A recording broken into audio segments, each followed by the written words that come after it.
High, তোমরা সবাই কেমন আছো? কালকে আমার ডেলিভারি, তাই তোমাদের সঙ্গে কিছু কথা শেয়ার করতে চাই। আমার মনের কথা, কে জানে কালকে থাকি না না থাকি। মানুষের জীবনের কথা কি আর বলা যায় বলো? 10 বছরের বিবাহিত জীবনে 3বার মা হওয়ার গল্প তোমাদের সঙ্গে শেয়ার করতে চাই। এই যে আমার প্রথম সন্তান আমার মেয়ে, আর দ্বিতীয় সে তো কিছু শারীরিক আর মানসিক কারণে 4 মাসেই মিসক্যারেজ হয়েছে।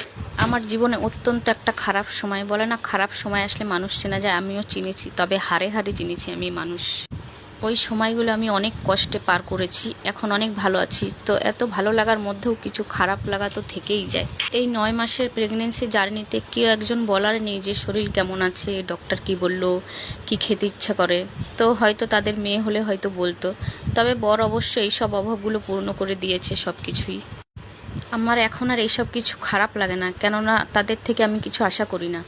তো এখনও আমি রান্না করছি, কালকে আমার ডেলিভারি। তবে আমার রান্না করতে অবশ্য ভালো লাগে। শুয়ে বসে থাকা আমি মেয়ে না।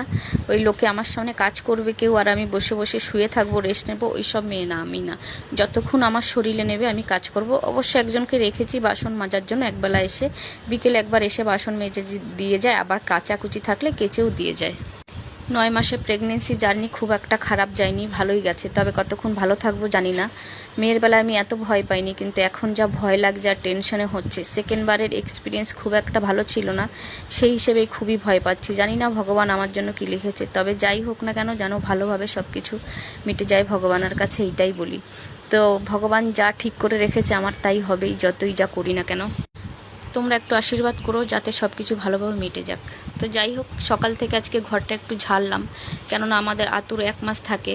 1 মাসের মধ্যে আর কোনো ঝাড়া পোছা কিছু করা যাবে না, আর আমি কাজকর্ম করতে পারবো না। তাই আজকে একটু পরিষ্কার পরিচ্ছন্ন করে নিচ্ছি। আর 1 মাসে আমি আমার সংসারের কাজগুলো খুব মিস করব, করতে পারবো না। মা আসবে অবশ্য, মা আসবে, কতদিন থাকে জানি না। তবে এই সব কাজগুলো করে নিচ্ছি, সকাল থেকেই লেগে পড়েছি।